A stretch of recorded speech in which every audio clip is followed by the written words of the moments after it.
Okay, we need to turn on our microphones and we need to put them in front of us when we talk. Okay. Okay. That's okay. Okay, so everybody punch the button and turn on the light so that they can be heard. We are now officially in the modern age, the 21st century, and it feels good. Without any further ado, we're going to go ahead and start the proceedings here. And I think the first thing we're going to do is take care of a couple of cases, and then what I think most people are here for are the restaurant rule.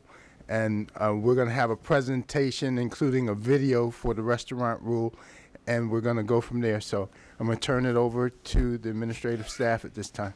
February 4th, 2015, regular session, Harrington's Pub and Kitchen, Public Irish Pub LLC, Class B BLS, Beer, Wine, and Liquor, 177 Fleet Street, National Harbor, request for a growler permit. Applicants, please come forward.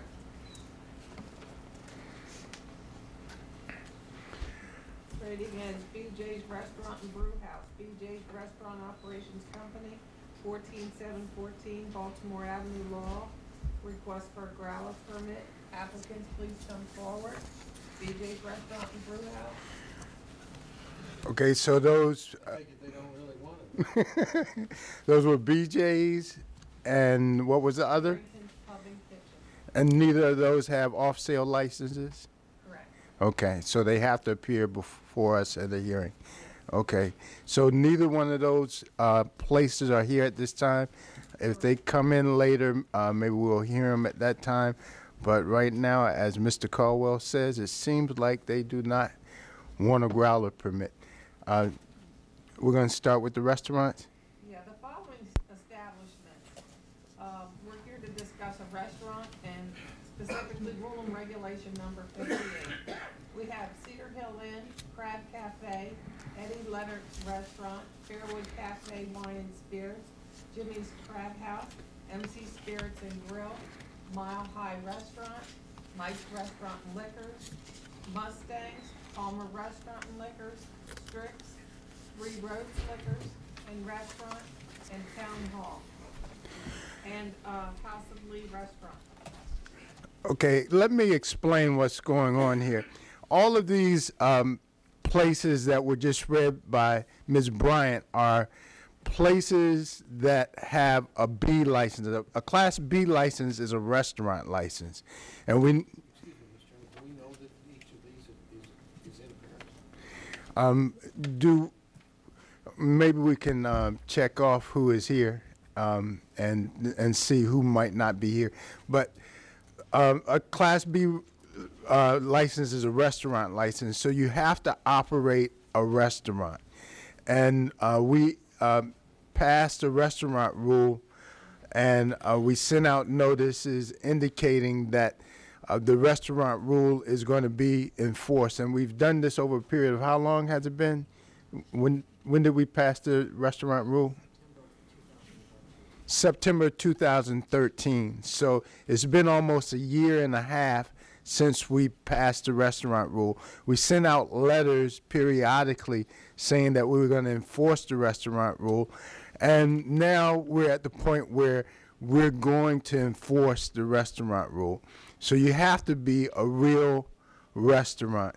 And what we're doing tonight is we're giving you an opportunity to find out what we think a real restaurant is, and we're giving you an opportunity to talk to various individuals to get more information should you need more information.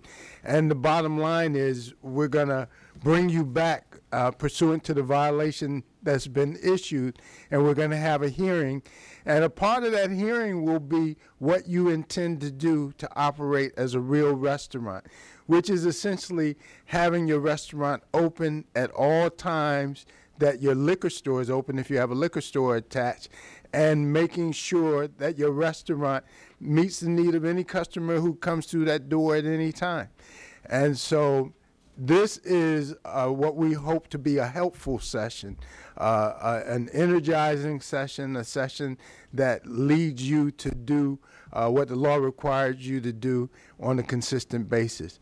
Mr. Caldwell brought up a good point with regard to who's in attendance, which I think is very important. So as I call your name, I want you to give an indication as to whether you're here or not.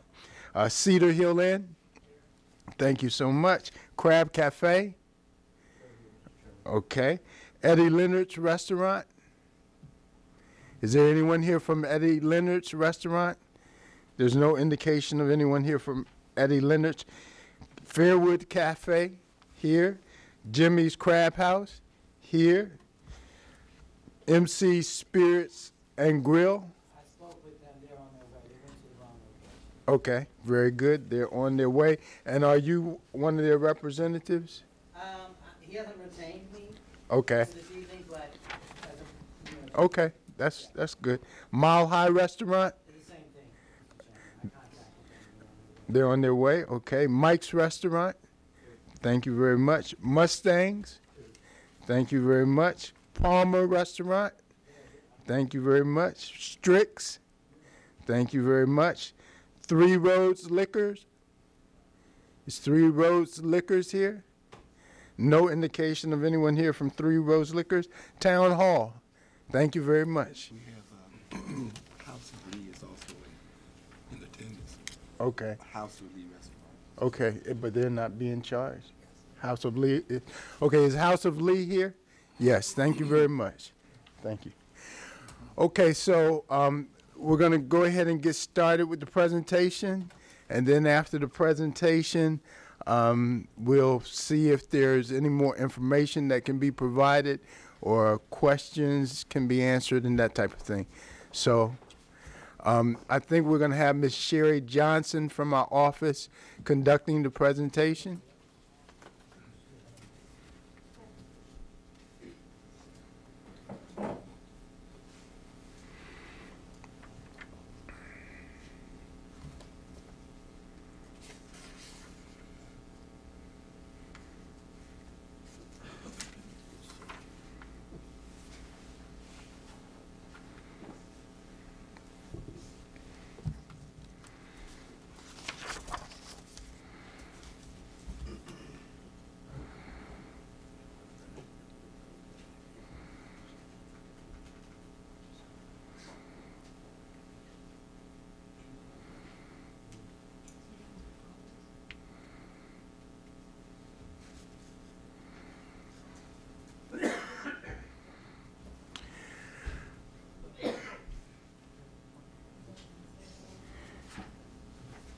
Okay, the individuals who just came in, you're to represent That's Mile High. Mile High. Thank you very much.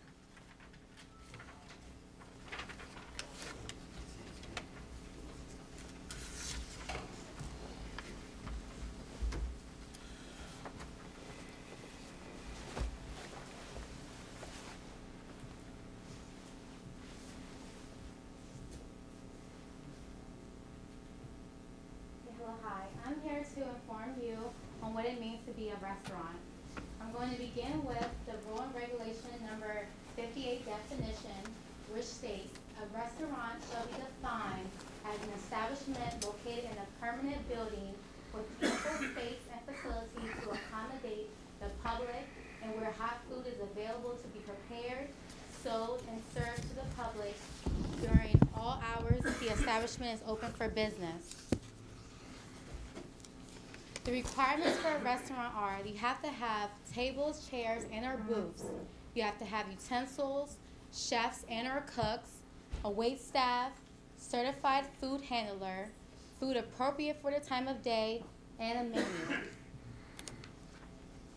Having a dining area or areas with sufficient tables or chairs and or booths to seat is very important. And it's also important to make sure when you put these tables together, they're not very close to each other. You don't want to have customers sitting down and hearing the conversation from the individuals next to them because the tables were too closely put together. The kitchen has to be equipped with having complete facilities and utensils for preparing complete hot and cold meals to the public. The kitchen equipment must always be maintained in an operable state so that food can be prepared immediately when it is ordered. It's also important that you have utensils ready for the customers to be served when they come in. There shall be employed a sufficient number of chefs and or cooks to prepare food at all hours the establishment is open, as well as a wait staff to serve the patrons. And it's good that you choose your wait staff wisely. Make sure that they're very knowledgeable about your food and that they're very welcoming and friendly. You also must always have a certified food handler on duty.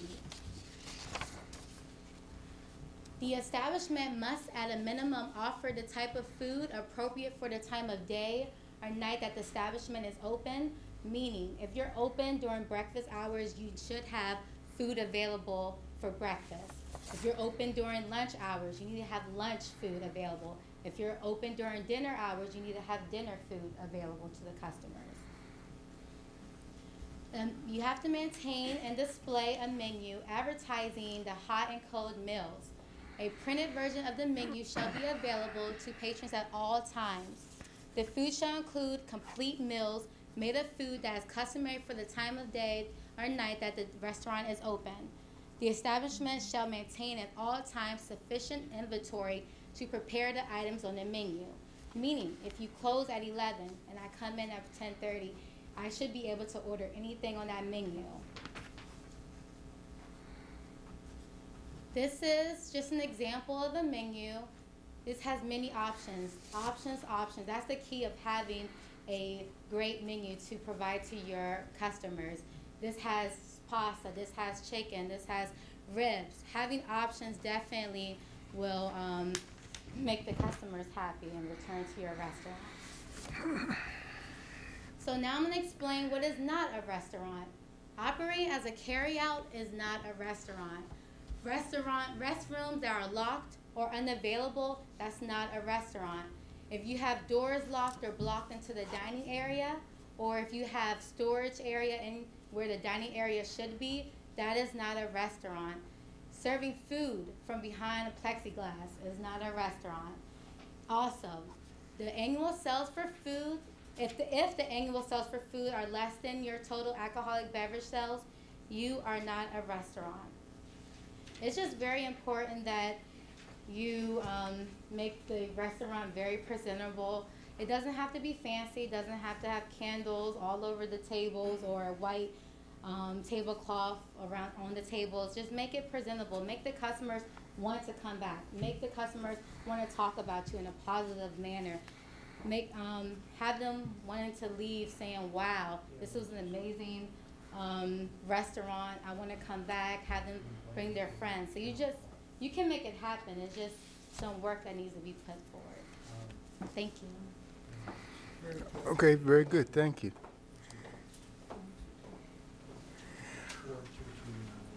Okay, thank you very much. You want to turn the lights back up? Appreciate it. Okay, are there any questions with regard to the presentation? Before you sit down, Sherry, can you ask if they have any questions? Yes, Mr. Kim? The last issue regarding the sale of the food being greater than the sale of alcoholic beverages, I'm not exactly sure where that's coming from, Mr. Chairman. I know for Sunday sales permit, Right. there has to be an affidavit filed for 40% food, but how do we, how can a restaurant comply with that if there's no business? Do you have an answer? Okay, there is a statute that says as a general matter in the state of Maryland, you should have more food sales than alcoholic beverage sales, but that is a general statute in Maryland. Then in Prince George's County, there's some more specific statutes with regard to Sunday sales, which say you have to have at least 40% sale of food as compared to alcohol in order to have a license to sell liquor on Sunday. So, I mean, there is a statute that's a statewide statute that talks about having at least 50% sales. But since there is a statute in Prince George's County dealing with Sunday sales permit that seemed to allow for something less than at least 50% sales of food, then probably in Prince George's County there doesn't have to be at least 50% sales of food in order to be a restaurant. Mr. Chairman, do we have a citation for that statute? I mean, I could find it if I were to look at it, but I think the point is the general statute is probably overridden by the more specific Prince George's County statute, but the Prince George's County statute is really dealing with the issue of Sunday sales. Mr. Chairman, I mean, I should stand up. Yeah. My understanding is that the board has reviewed the Sunday sales affidavits, and the board has rejected number of Sunday sales permits. So I think that's being enforced separately, which I mean, I think there's a specific provision that deals with that. So I don't think a restaurant that wants a Sunday sales permit who doesn't have 40% food sales can complain if they don't get a Sunday sales permit. Right, exactly. Right. But I mean, that's a separate issue than making it a requirement when I don't see a requirement. Yeah, I don't think that's a requirement in our rules. I know that was a part of the presentation. I don't think we've gone as far to say as a board that you can't be a restaurant selling less than 50% food. In fact, there are some establishments in the county that operate as restaurants that sell less than 50% food in their establishment. So, Well, I'm not sure how we tell that. We don't have any reporting requirement for that at all. well, we do have the Sunday sales numbers. But general sales, we do not. Well, with the Sunday sales numbers, there are some establishments that have less than 50% food sales. But that's just for Sunday sales. Well, it's for all sales, and they use it in order to maintain their Sunday sales certificate. Right, it's a reporting of food sales versus alcohol sales for the last 6 months. Right. It's not just for Sundays, but that's only for restaurants who want to obtain a special Sunday sales permit. Right. I don't think we're at the point where we are saying in Prince George's County that you have to have at least 50% food sales. So, That's what Yeah. that was one of the things that was listed. no, that's a good question, and it was one of the things that was listed, and I paid attention to that also. And I don't think that we're at that point in Prince George's County. And Well, I'm not so sure about that, Chairman. okay. If there's a state statute that says it has to be 50/50, at least 50%, and Prince George's hasn't addressed that only for Sunday sales, I don't see how you can mix apples and oranges there. We're talking about Sunday sales compared to everyday sales. Either Prince George's need to address it and say the 40% for any day, not just Sunday sales, or the state needs to change their rule of 50%. Well, we have the ability as a board to adopt a rule that says that you have to have at least 50% sales. But there was a business that came in, because we had that as a part of our rule, and there was a business that came in, was it Cadillac Ranch or Publix? Bobby McKee's. It was Bobby McKee's that came in and gave very compelling testimony that they would not have located in Prince George's County but for the fact that they could have a restaurant with less than 50% food sales. So when they came to the county, they didn't intend to sell any food, is basically what you're telling me. No, that's not what he's saying. I think what he's saying is his concept couldn't produce 50% food sales when he came to the county.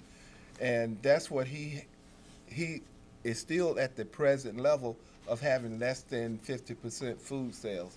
And when he came to, with his business concept, we as a board approved that concept without regard to his food sales. Well, we approve all concepts without regard to food sales. We never ask how much you're gonna sell in food. That's not a question we ask, so that doesn't ring very true to me. Well, What rings true to me is that Bobby McKee knew when he came here he wasn't gonna sell 50% food. You're absolutely right, Mr. Howard.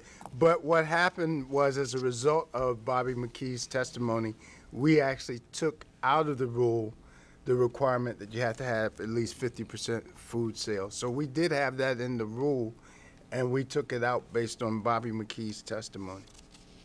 But When was that? we issued the rule back in September 2013.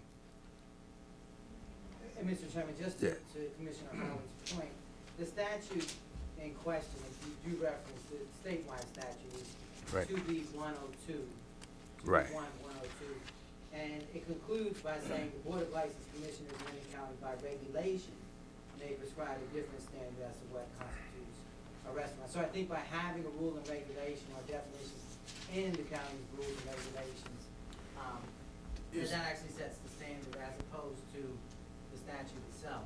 Excuse me, is there any statement in that statute that relates to the percentage of food versus It does alcohol? say that the daily receipts of food, it doesn't, let me see. In which the average daily receipts from the sale of food exceed the average daily receipts from the sale of alcoholic beverages. That's correct. It's That's got- the paragraph just prior to the one C. So it has to be at least 50%, 50 point something. That's their definition, but by Yeah. regulation, you guys have the power to change it, which you've done. Can we've done that. Right. Not written.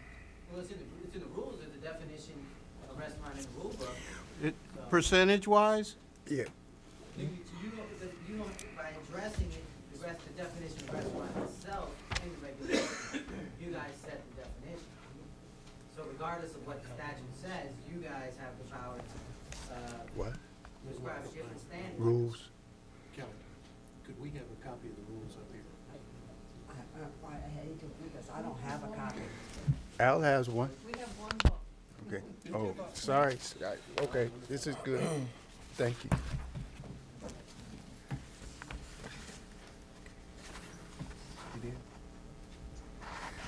Oh, that's, What's the date you got on there? oh, yeah, this is. I agree with you, This is Mr. not the Gordon, current. up to the point that we have not set a percentage other than for Sunday sales for Prince George's County. Okay? I agree. That's my point. I'm saying, my point, and maybe we should set a rule that can be less than 50% for any day. But we haven't said that. All we have said is that to get a Sunday sales, you can 40%. We haven't said anything about 40% for Monday through Saturday. Okay. Okay, I'm gonna have to ask if you want to say something from the audience, if you can please come up to a microphone. Yeah, this discussion with regard to the 50% rule in the restaurant is one that we had when we were passing the rule, and I think the slide was not correct with regard to what we have decided. Although I'm inclined to believe that a restaurant should sell more food than alcohol, I'm not sure that the requirement in Prince George's County says that. And it certainly is a matter that could potentially be litigated, but our attorney has given us some advice with regard to the issue, and we can revisit that with the attorney to make sure that we're clear as to what that advice is. But what we want to do tonight is answer any questions that you may have with regard to your understanding of what a restaurant is. Do we have any other presentations? Okay. Okay, so you may be seated. Thank you so much for that. Yes, please. Can you identify yourself, Sure, please? Matthew Gorman. I just have a couple questions. One is with regard to the use of plexiglass. Now, I understand that the service of food through plexiglass may not constitute a restaurant, but the use of plexiglass itself, I don't think would go outside of the standard if the waiter or waitresses come out and serve the food. Okay, what we are trying to do is make sure that our licensees understand that they are to be restaurants and that they are to ensure the safety of their customers and they are to ensure the safety of the premises in which the restaurant is located. A restaurant is not a carryout. A carryout certainly can serve food through a drive-in window, through a plexiglass window, and so on and so forth. But a restaurant has wait staff, it has food readily available, and most of all, it has a safe environment. If the environment at the location is so unsafe that plexiglass is necessary, then that's a concern. And if the issue of safety isn't addressed in a manner that is handled better than putting up plexiglass, then that means that the safety issue is something that probably needs to be better addressed. The best means of ensuring the safety of licensed premises is to have customers, is to have active business going on at the premises. And if you don't have customers, that might mean that there are a number of other problems that exist with regard to the restaurant concept. So we would like to see there being enough customers at a facility that there's not a safety concern. And that's really where we're going with this effort. And it's not the plexiglass as much as what does that plexiglass really mean about the environment inside of that location. Okay, Mr. Chairman, I understand the point, and just to kind of buttress on what Mr. Kim had said, there are, I mean, these are businesses, and sometimes the businesses don't do well, as they should, or as they could, or sometimes they don't do well because the location is not right, or because the clientele doesn't want the food that they're offering. And I would just hope that this board and those who enforce the rule would look to that and say, okay, our job is not to make sure that every restaurant is successful, but just to make sure that they are operating as a restaurant. I understand the board's position that you want to encourage every restaurant to be successful, but I would just hope that the board would take a step and say that, okay, being an unsuccessful restaurant is not the same as not being a restaurant.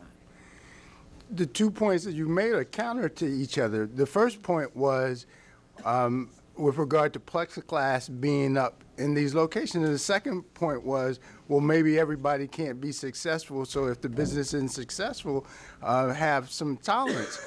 But the problem is the environment that encourages the use of plexiglass is usually the same environment that has lack of success with regard to the product that's being offered. If you have a restaurant that's empty all the time, then that encourages activity that might not be productive around that restaurant. If you have a bustling restaurant that's busy and that the waiters are working and the cooks are working and that you have a steady flow of customers, then that's your best defense with regard to environmental factors that could otherwise be negative towards that establishment.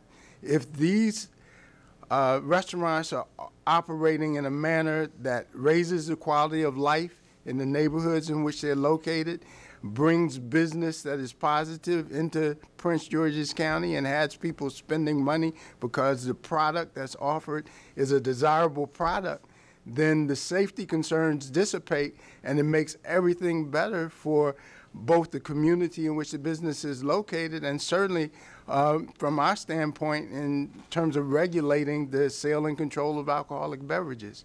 But a commitment has to be made to put the money and effort into making the businesses successful. And that, quite frankly, is what we're looking for more than anything, a commitment to running successful restaurants. Certainly, Mr. Chairman. And my last point would be that I just hope that this board and in enforcing these standards understands that while that would be great if every restaurant did and was capable of doing that, but you know, that's not always going to be the case, and sometimes it's not the restaurant that is actually downgrading or doing anything to negatively impact the environment. I mean, a lot of these restaurants are in tough locations, and they've been there for years, and it's not the restaurant that made the location tough. I mean, these people invested money, and they're sticking it out in very tough locations where homicide rates are higher than, you know, than most average places. And I think you have to consider the security of the employees as well as the security of the patrons, and that's. Well, let me just say this, and please jump in if Commissioner has something different or in addition to say. But the police department back in 2011 brought before the board homicide statistics in the county from 2005 through 2011. So at the end of 2011, the police department said to us that these are reflective of what's going on in businesses that sell alcoholic beverages. And of the establishments that sold alcoholic beverages on this list, there was an average of 6.6 homicides per year in the establishments that sold alcoholic beverages. So from 2005 through 2011, there's an average of 6.6 homicides, deaths, people who died in or around licensed establishments. And the police department brought this information to us because they were very concerned that we could do more to impact the conditions which allowed for those homicides to take place. And the legislature passed a very important bill, the Special Entertainment Permit, which gave us additional powers and gave us incentives to work with the police department to create environments that were more safe around licensed premises. So since January of 2012, we went from having 6.6 homicides per year in and around these licensed establishments to, since January 2012, only having one homicide the entire time. From January 2012 until now, which is 3 years, we've had one homicide. So that was a direct result of the police department coming to the liquor board, identifying a problem for us, telling us we could do more, and the legislature enacting a law which gave us more powers and gave us the incentive to work with the police department to coordinate our efforts with regard to that problem, homicides in and around licensed establishments. And it's made a tremendous difference. A human life is so very important and precious, and to go from 6.6 deaths per year to one in the last 3 years is just a very strong step forward. And we're sending a message. This restaurant rule is a part of the same message. We want these restaurants to be so safe that nobody has a feeling that they have to put up plexiglass in order to ensure safety. Instead of putting up plexiglass, you got to think of ways to make sure that the environment is safe enough that anyone who wants to come into a restaurant in Prince George's County doesn't have to worry about their safety in coming into a restaurant.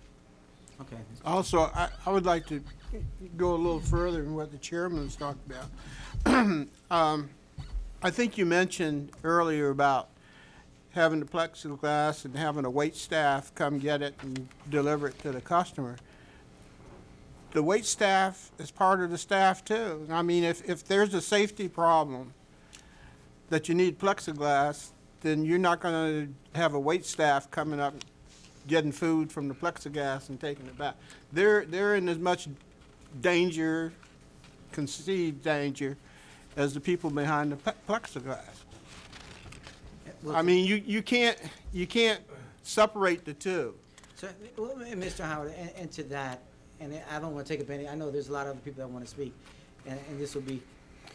Mr. Gorman, what you have to say is important, and we need to hear it. So you take your time, you get your questions out, and then we'll move forward. Thank you, Mr. Chairman. Okay, thank you.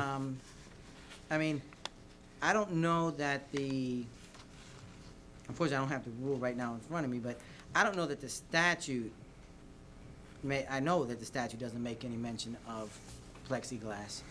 And I would, have the board consider that the use of wait staff is not necessarily part and parcel of having a restaurant. I mean, we have locations now where people, Spice Six, for instance, it's a great restaurant, and you order it Chipotle style. You don't really have a wait staff. You go through and you get a deal just like Chipotle. I don't think anybody would say Chipotle is not a restaurant. And Chipotle, they don't really have wait staff. They have people that come and bust tables. But so I think that the definition of saying that you have to have a wait staff, I don't know that that really should be an important aspect of saying that you're a restaurant. And again, with regard to the plexiglass issue, I understand Mr. Chairman's point, and I think I'll leave it. I think I've stated my concerns, but I just think with regard to the wait staff, I think that, again, I would hope that the board But even with the examples that you give, Spice Six, the people who serve you behind the counter as you go through the line can be considered wait staff, and they actually have individuals who bring alcoholic beverages to your table, so they would definitely be wait staff. So there are different ways to configure and have wait staff and comply with the rule and still do something that is not the traditional form of restaurant.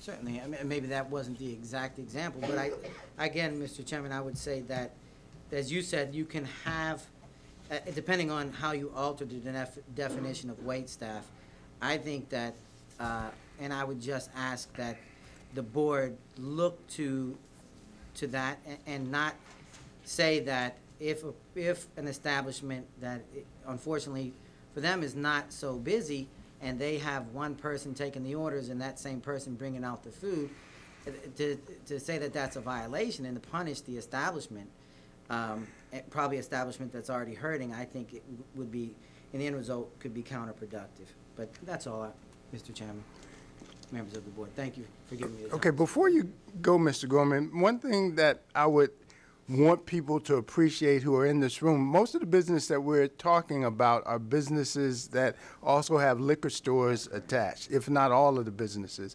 And so one of the concepts that this board has wrestled with over the years is if you make a good deal of money from the liquor store that's attached to your restaurant, then what is your responsibility for pouring some of that profit into the running of a restaurant to make that restaurant attractive so that people will want to come to the restaurant, even if it means that you might have to go a little bit overboard with regard to your investment in the restaurant. It might not be such a bad thing, given that you have a liquor store attached to that restaurant that is doing well enough to justify that you're open. So these aren't restaurants in the classic sense that only depend on restaurant sales in order to survive.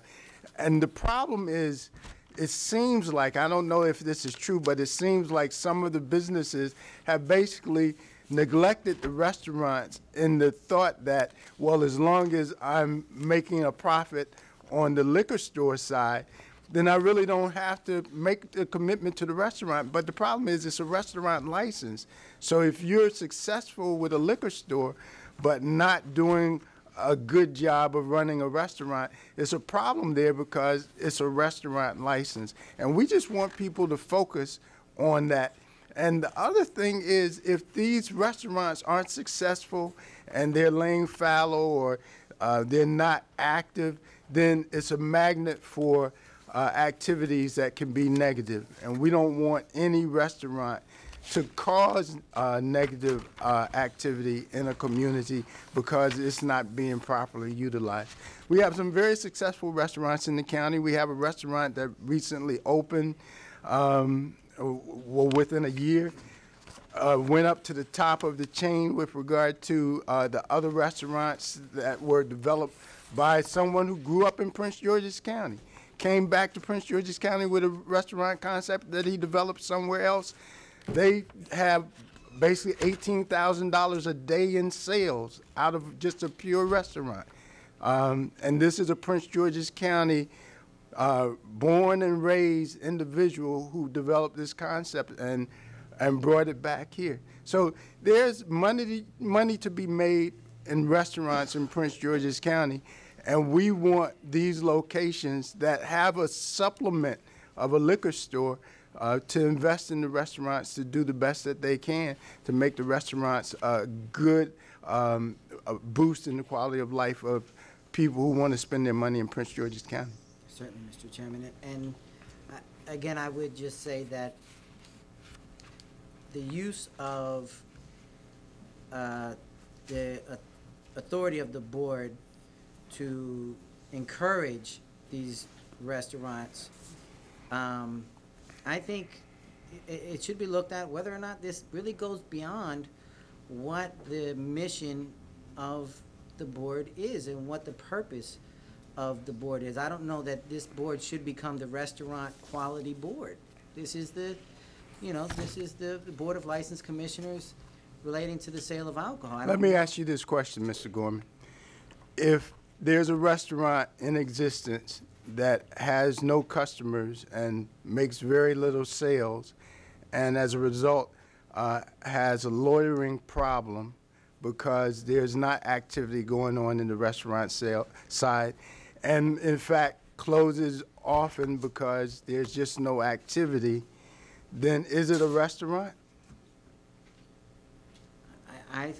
Mr. Chairman, I think, yes. No. I do. I think that it's not a great restaurant, and it's probably not the best asset to the community, but to that owner. Okay, so it's not a great restaurant. It's not an asset to the community, but it's a restaurant because? Well, because it operates as because it has a food. sign in front of it that says restaurant? Well, to me, I mean, Mr. Chairman, there's it's not. I think there's a What is the large reason? range. What is the reason that that location would be a restaurant, Mr. I think Gorman? that any establishment that you can sit down and have food, soda, drink, and sit down and do that, to me, I think should qualify as a restaurant. But that's just my opinion. I mean, but I don't think that the Mr. Gorman, the message we want to certainly. convey tonight, and we'd appreciate any help that you can give us with regard to clients that you may have with regard to this message, is that Prince George's County is serious about any establishment that calls itself a restaurant to actually be a restaurant. And to the extent that this board can act to make sure that they fulfill the requirements of the law and the rules and regulations with regard to the quality of life concerns that individuals within the community will have with regard to establishments that call themselves restaurants, then this board is going to do everything in its power to make sure that those concerns are addressed. And that's the message we want to convey tonight. For a restaurant to go into business with the thought that it's not going to be successful is troubling to me. And it makes me wonder why any business person would want to run a business that they don't think will have success.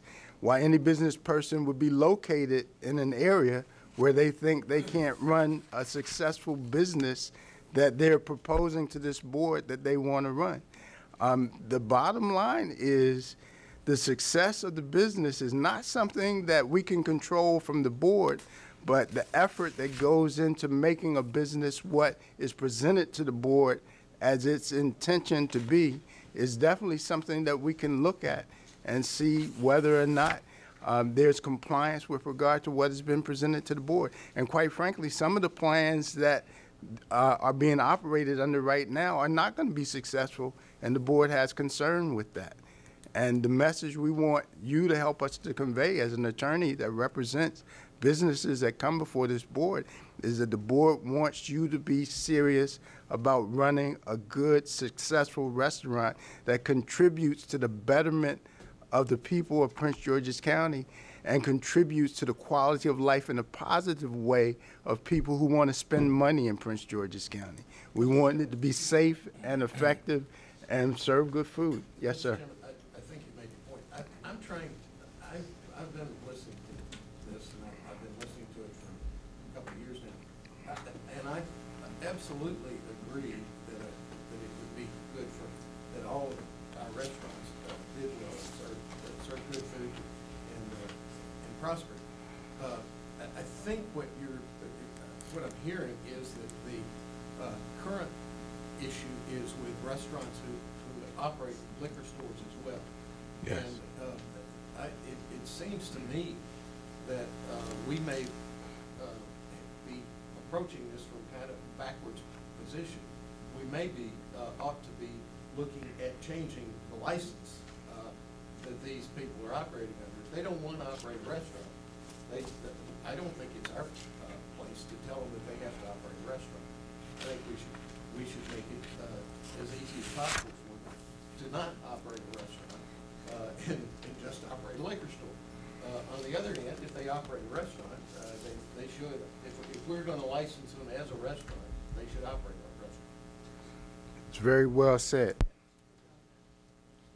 I have nothing further. Thank you. The other part of it, though, is to the extent that we do have the ability to allow some businesses to operate liquor stores rather than restaurants, there still has to be a commitment to making sure that that business is being operated in a manner that benefits the communities in which they serve. And if that Certainly requires certainly it's safe. safe, and if it requires capital investment, then they would have to do that. But we are limited in that capacity because we only have so many Class A licenses that are still on the book. So everybody wouldn't be able to do that. But that would be the next step with businesses, as Mr. Caldwell so eloquently said, that aren't going to operate as restaurants. We're not going to make you operate as restaurants. We're telling you what it takes to operate as restaurants. But if you're not going to operate as restaurants, if you don't think you can be successful as a restaurant, then that is the next step.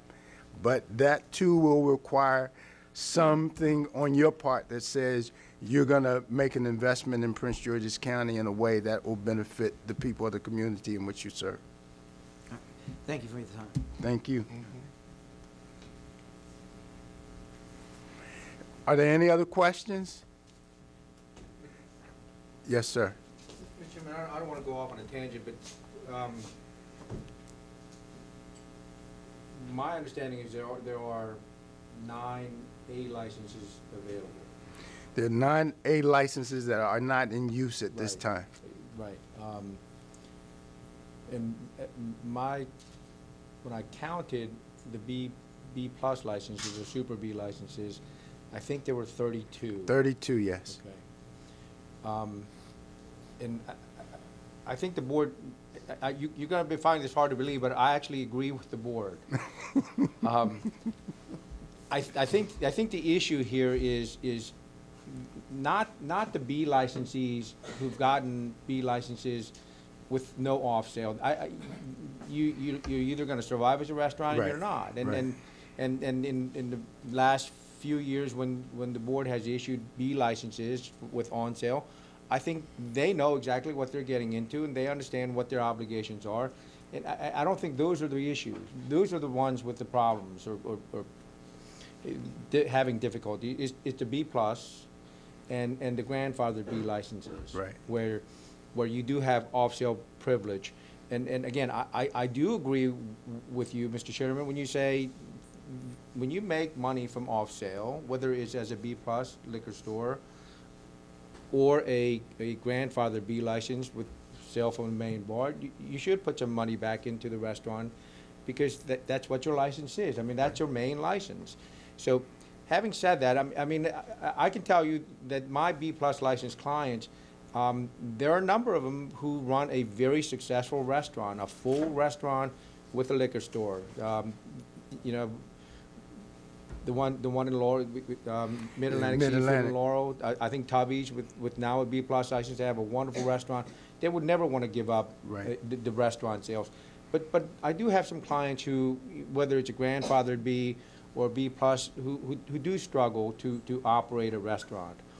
And again, I've had discussions with what their options may be, especially in light of potential legislative changes. But I mean, I know the board, if we come before the board and make a proposal to convert maybe a B-plus to an A, and I've already told the clients it's not automatic, number one. Number two, you're gonna have to convince the commissioners that you're gonna make this a nicer place, a bigger, brighter, customer-friendly place, maybe even make it more upscale. Upscale, yes.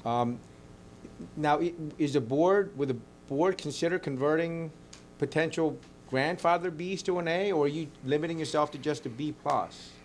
I think any place, just my personal opinion, any establishment that has a license to sell off-sale as well as a restaurant should be, and they don't want to run the restaurant anymore. Many of the grandfathered have, the neighborhoods have changed completely, and they don't feel like they can run a restaurant, or they don't want to, whatever the case. I think they should be able to convert to an A. By convincing I mean, again, it sort of becomes another competitive license. Okay. Yeah, it becomes competitive, and so that's certainly a factor. When you have a liquor store already, the argument for converting it into a liquor store is a lot more palatable than if you don't really have a liquor store, but you have the ability to sell off sale. That's why I was asking, and I don't know how many grandfather B licenses are. I mean, Kelly might, I mean, she might know, but I know there are a lot more than 32 probably. Right. Yeah, okay, so. I would imagine if we had 9 B pluses that wanted conversion, they might be at the front of the line. And again, I can tell you that you know, I might have a dozen B-plus licensed clients. I think many of those don't want to convert. They like the B-plus and the fact that they have a full restaurant along with the liquor store. And again, but they are successful in running the restaurant. So again, I'm not, I'll sit down, but I'm not necessarily disputing what the board wants the B licensees to do. They do need to make a more of a little capital commitment, time commitment, to make it a restaurant that would satisfy the requirements. I mean, I do have some issues as to what's a minimum requirement for having wait staff. I mean, obviously you have to have a cook, but do you need 2 wait staff, 3 wait staff? I mean, a lot of it may depend on the business, but again, it's a chicken or the egg kind of a thing. So I'm not. I mean, I want to go back to the clients with a positive message that you should do this to satisfy the requirements for the restaurant license. Mr. So, Jim, I agree with you in that we get into a pretty gray area when we start defining how many wait staff and what their duties are. That's, in my opinion, invasive into a businessman's concept and how he operates his establishment. I think what we're trying to get at is if it walks like a duck and quacks like a duck, it's a duck. If it's a restaurant, whether there are waiters out on the floor or or a Chipotle style situation, they sell their beer behind the line. Right. They don't bring the beer out to the table. It's still a restaurant. Nobody would mistake it for anything other than a restaurant. yeah, and again, I think to Chairman, Mr. Chairman, you said server is really, it's not really that much different than a waiter. I mean, you don't necessarily have to have table service. If you have a server, I mean, if you go to Chipotle, you have 6, 7, 8 people serving food.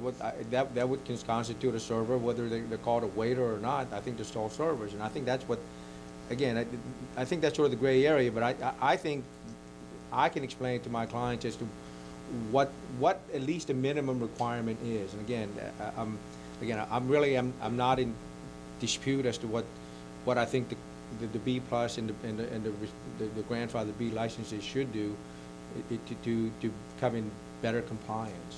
So I just wanted, I was just confused about whether B plus and grandfather B, but I think it, as you said, if they already have a liquor store, there might be a better chance for them to get, to Right. convert, if they can make a commitment. The other thing, Mr. Kim, while you're up here is, to the extent that there can be an effort amongst licensees that aren't well-equipped for operating a restaurant to actually bring someone in to operate the restaurant, you can work with our attorney to see what might have to be done for that type of situation to manifest itself in the current structure of some of these establishments. Certainly, the person who holds the alcoholic beverage license would have to benefit directly from the sale of alcoholic beverages, but with regard to food sales, maybe if there's someone who's running the restaurant, there can be a more direct association with regard to food sales and the compensation of the person running the restaurant.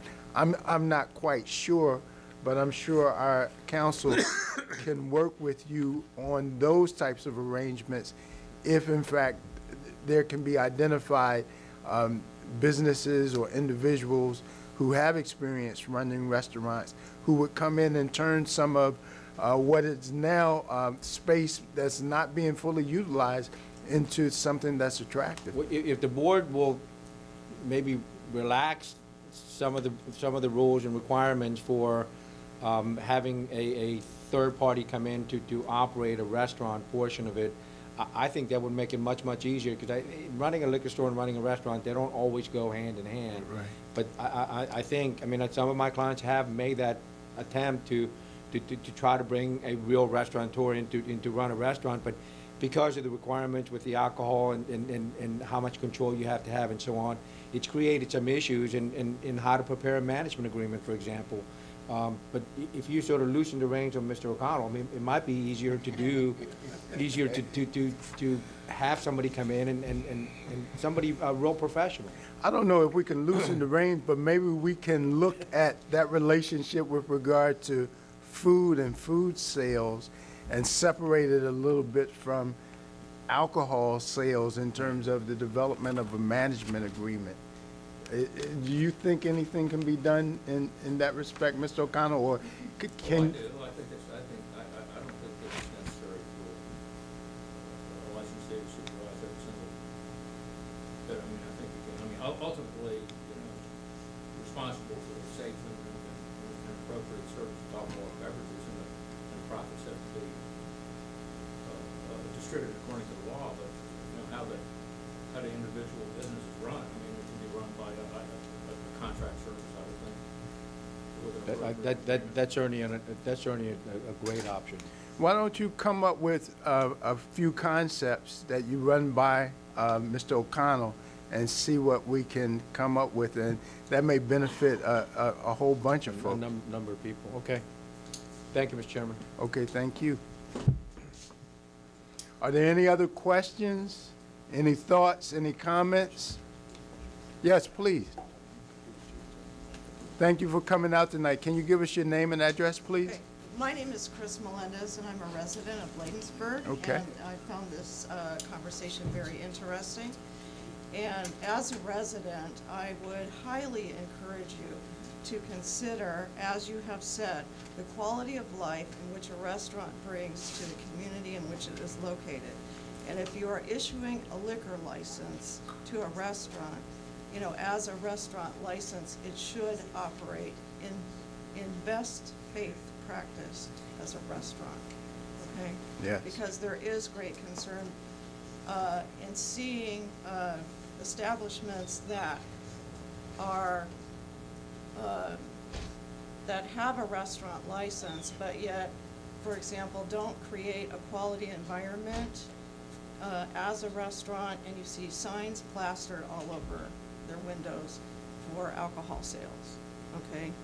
And what kind of dining establishment is that for residents of that area to want to come and it be a fine restaurant environment, a quality you know, so it does affect our quality of life. So I'm just throwing that out as a resident to please consider that what are going to be the community standards when you determine what a restaurant is. Yes. And that I would encourage you to have public hearings with residents.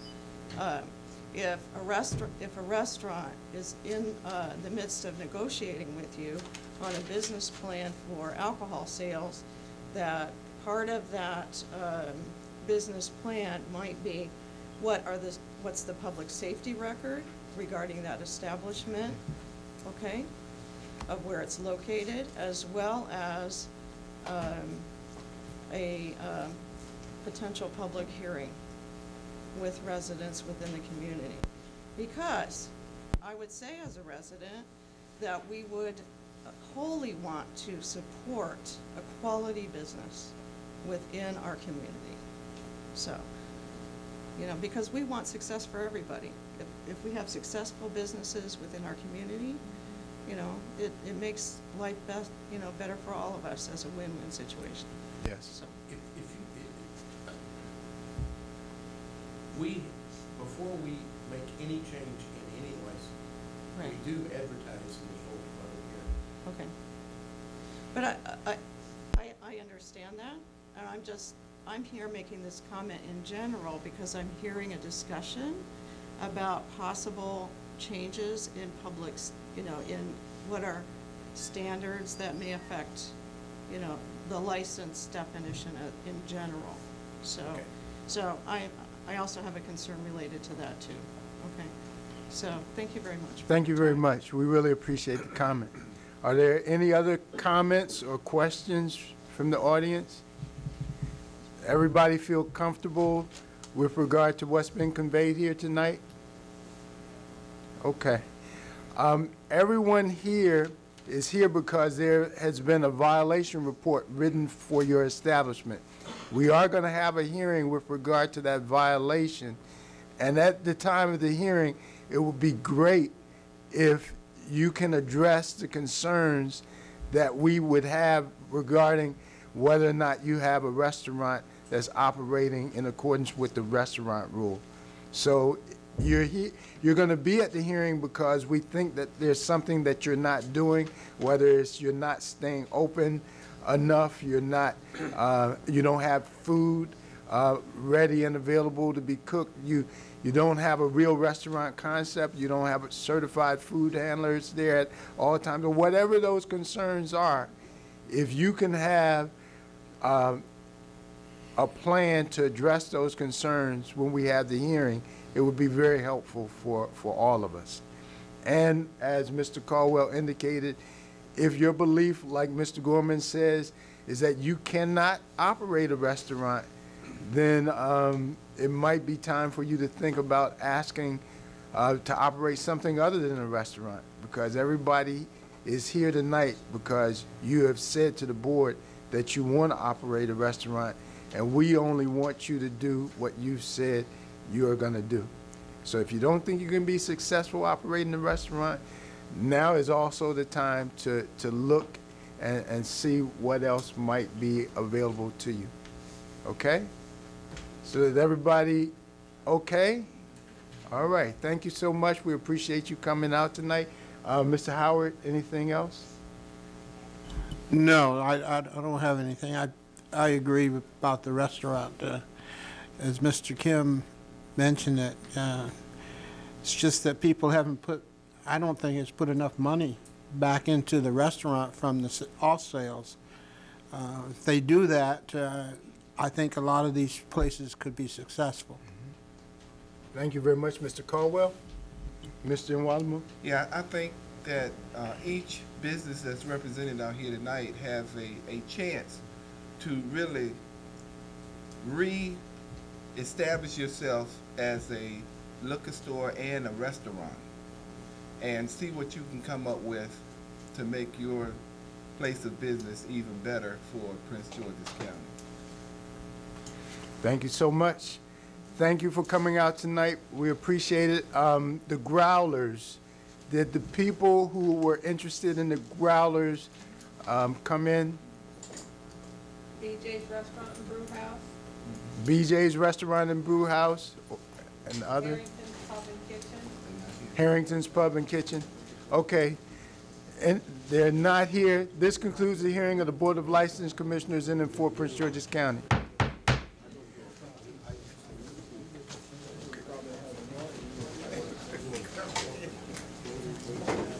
They should. Okay, we're going to have an administrative session. If you're not here for the administrative session,